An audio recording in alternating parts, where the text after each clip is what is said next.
हमने आपको बताया कि जैसे जैसे एमसीडी के अंदर बीजेपी के आखिरी दिन चल रहे हैं और इनको यकीन होता जा रहा है कि अब दोबारा दिल्ली वाले एमसीडी में भाजपा को मौका नहीं देने वाले हैं, दिल्ली नगर निगम में एक लूटमार शुरू हो गई है। ऐसा लग रहा है कि जितना पैसा दिल्ली के लोगों से लूटा जा सकता है उसको लूट लिया जाए। प्रॉपर्टी टैक्स हो वो बढ़ा दिए गए, ट्रेड लाइसेंस हो उसको कई गुना बढ़ा दिया गया। हर तरीके का टैक्स और लाइसेंस फीस एमसीडी बढ़ा रही है। आज मैं आपके सामने एक और नया टैक्स जो इन्होंने इंट्रोड्यूस किया है उसके बारे में बताऊंगा। सॉलिड वेस्ट मैनेजमेंट रूल्स 2016 की आड़ में एमसीडी ने डॉक्टर्स डे पर दिल्ली के डॉक्टर्स को एक तोहफा दिया है कि अब हर डॉक्टर को दिल्ली में साल में 24,000 रुपये महीना, साल के 24,000 रुपये एमसीडी को देने पड़ेंगे अपना वेस्ट उठवाने के लिए, अपना कूड़ा उठवाने के लिए। अब आप सोचेंगे कि एक डॉक्टर के क्लिनिक में क्या कूड़ा होता होगा? शायद एक बार झाड़ू लगती होगी, उसी के बाद जो थोड़ी धूल आती होगी वही होता है, मुझे लगता है। उसके अलावा एक जो कूड़ा होता है जो इंपॉर्टेंट है वो है बायो वेस्ट, बायोमेडिकल वेस्ट। तो बड़ी हैरानी की बात यह है और बड़ी शानदार बात यह है कि डॉक्टर्स पहले से ही अपने बायो वेस्ट के लिए 500 रुपये महीना दे रहे हैं और बाकायदा 2 एजेंसीज हैं दिल्ली के अंदर जो उनका बायो वेस्ट जो है उठाती हैं और उसके ढंग से उसको जो है प्रोसेस किया जाता है। तो पहले से ही 500 रुपये महीना यानी कि 6,000 रुपये महीना, 6,000 रुपये सालाना डॉक्टर्स दे रहे थे और अब ये 24,000 रुपये सालाना जो है और जोड़ दिया। मतलब हर डॉक्टर अब 30,000 रुपये तो सिर्फ इसलिए दे करेगा कि उसको अपना कूड़ा उठवाना है। मुझे लगता है कि ये बहुत हास्यास्पद है और बहुत निंदा का विषय है कि इस तरीके की लूटमार पे अब एमसीडी उतर गई है।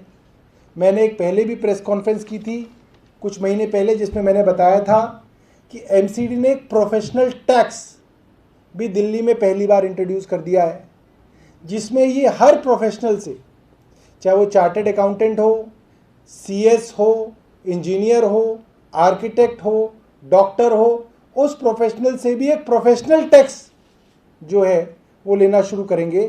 तो ये लगातार किसी वर्ग को नहीं छोड़ रहे हैं जिसके ऊपर ये जो है इस तरीके का हैरेसमेंट और जिस तरह से जो आर्म ट्विस्टिंग की एक्सरसाइज है वो एमसीडी कर रही है।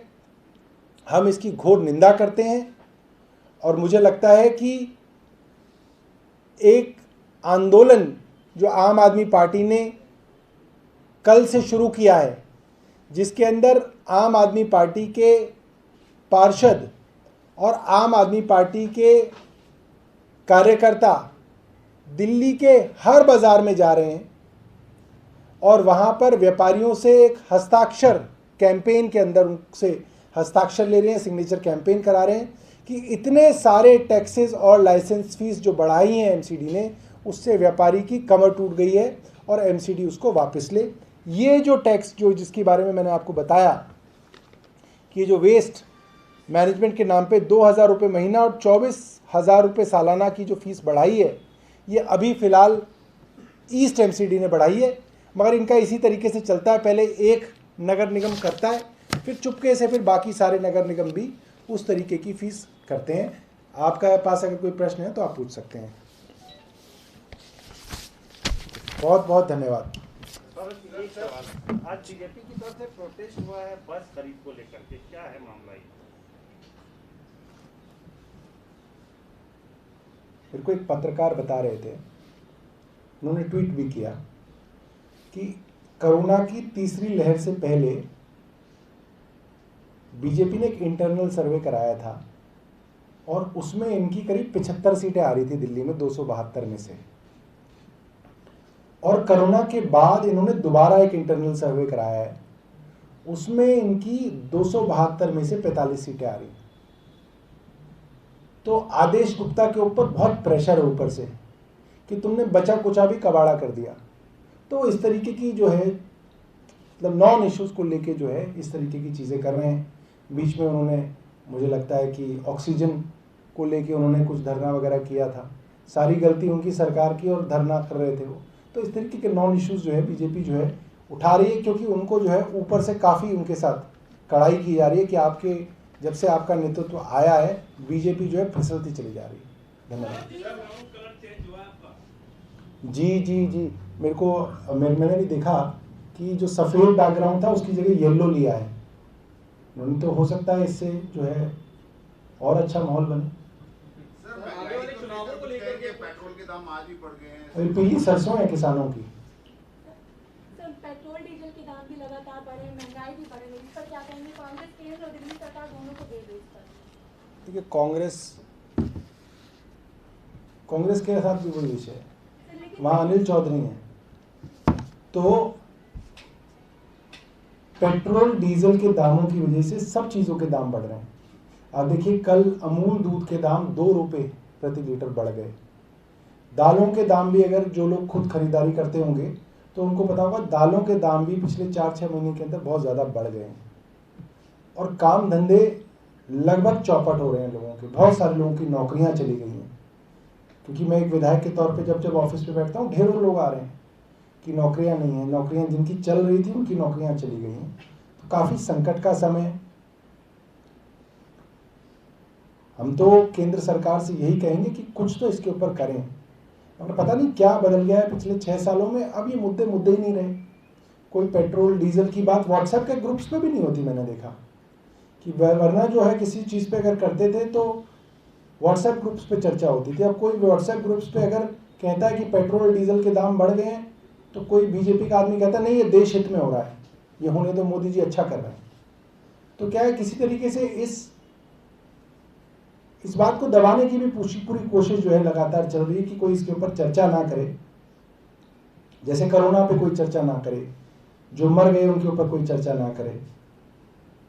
मगर जैसे जिसके घर में जो मर गया तो वो तो उसको तो पता है कि कोरोना से लोग मर रहे हैं, ऐसे ही जो लोग रोज पेट्रोल बढ़ा रहे हैं उनको तो पता है कि दाम बढ़ रहे हैं, और जो लोग रोज दाल सब्जी ये सब खरीद रहे हैं उनको भी पता है कि दाम बढ़ रहे हैं। चर्चा नहीं हो रही है क्योंकि चर्चा के ऊपर सरकार की नज़र है। जहाँ चर्चा होती है, जो सोशल प्लेटफॉर्म इस तरीके की करता है तो उसकी बाह मरोड़ने की कोशिश शुरू हो जाती है, चाहे ट्विटर हो, फेसबुक हो, ये हो।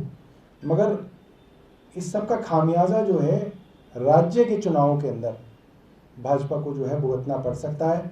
वेस्ट बंगाल के चुनाव के अंदर ऐसा हुआ, अब 4 राज्यों के अंदर चुनाव होने वाले हैं। मेरा मानना है उसमें जो है ये असर जो है बीजेपी की सेंट्रल लीडरशिप को दिखेगा। सवाल है बायोमेडिकल बेस से संबंधित है कि 23 ऐसे राज्य हैं जिनमें कोई मैनेजमेंट नहीं है, दिल्ली भी उसमें शामिल है। रिपोर्ट आई है और उसमें क्या है कि दूसरी लहर जो कोरोना की थी उस टाइम अब तीसरी लहर की तरफ जा रहे हैं, तो इन्फेक्शन और बढ़ सकता है उस बेस की वजह से। जी निस्तारण अच्छे से नहीं हो पा रहा है।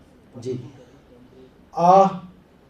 मेरे को जो जानकारी है वो ये है कि 2 कंपनियां हैं जिनको ये बायोमेडिकल वेस्ट की प्रोसेसिंग के लिए काम दिया हुआ है, और अगर कोरोना का जो वेस्ट है उसके लिए भी और किसी कंपनी की ज़रूरत है तो मुझे लगता है कि रिलेवेंट डिपार्टमेंट को करना चाहिए। आज की जो प्रेस कॉन्फ्रेंस है वो नॉन बायो वेस्ट के बारे में है ना, नॉन बायोमेडिकल। जो एमसीडी का नोटिस है, मैं आपको नोटिस दिखाता हूँ। जो एमसीडी का नोटिस है, ईस्ट एमसीडी का, इसमें वो कहते हैं कि जो बायोमेडिकल वेस्ट है आपका वो तो आप दे ही रहे हो 500 रुपये, वो तो चलता रहेगा।